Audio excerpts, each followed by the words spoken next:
Here we go. We're gonna try to get the first impressions of the 2023 Z06 Z07 Corvette. Here we go.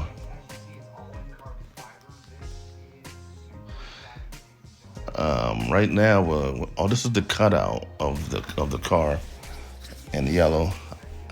First, I wasn't really feeling the yellow, but I think after I looked at the yellow, I kind of like it.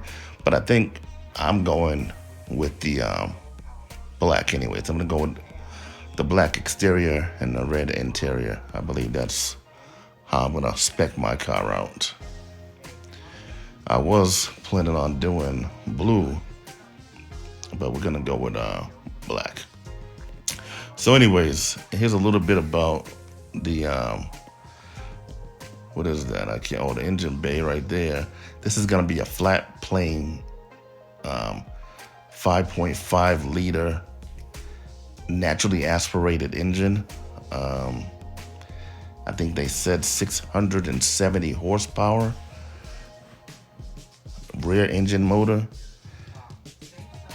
It's gonna have the same side skirts as the other one, but it's gonna be all carbon fiber.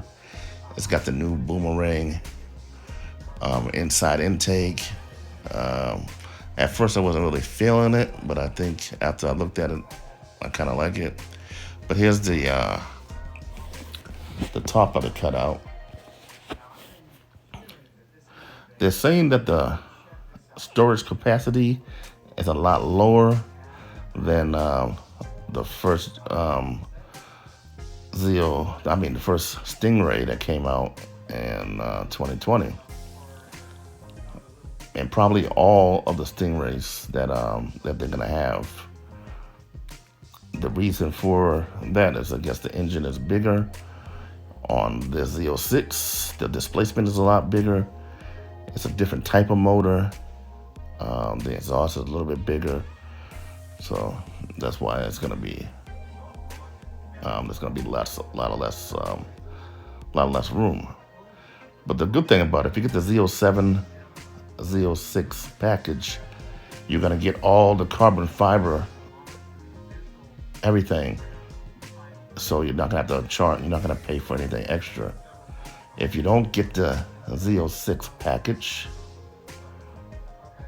on the Z07, right? Yeah, that's right. Z07 with a Z06 package, you can upgrade carbon fiber anything, carbon fiber wings, carbon fiber spoiler, carbon fiber in the inside. But with the Z06 package on the Z07, you get the automatic with a 3LT. You're gonna get the carbon fiber steering wheel.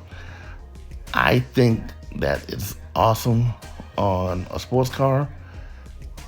I'm not really sure if I'm gonna like it that much on a vehicle that I want to be driving every day. But whenever I get a chance to see one up close in person, then I'll be able to tell at that time.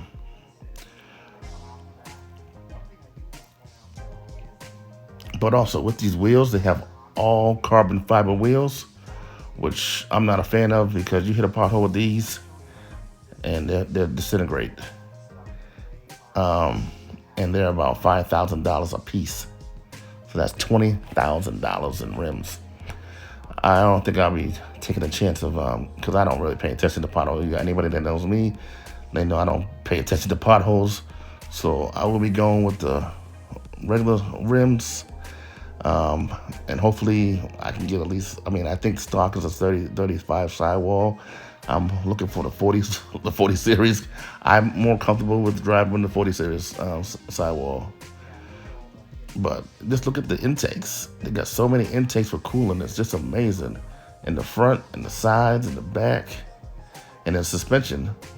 The suspension, it's not that impressive.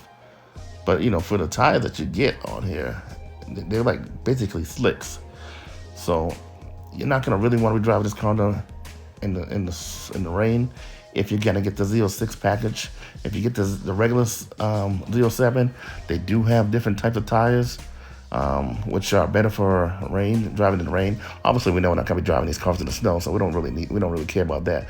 But there are lots of times when you're out driving in the vehicle and you're gonna be stuck in the rain. You're gonna get caught in the rain.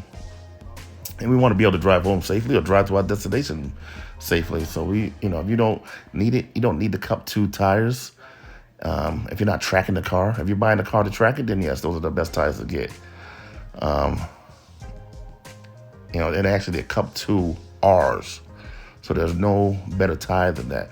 But also remind you, those tires do wear down fast, and they're about $2,000 a piece.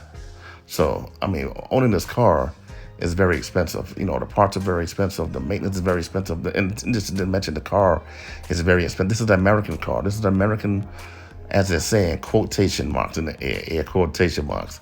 They're calling it a supercar. I don't know if I really want to go to that level yet. Everybody's saying supercar. Since the first, the rear engine Corvette came out, they were calling it an American supercar.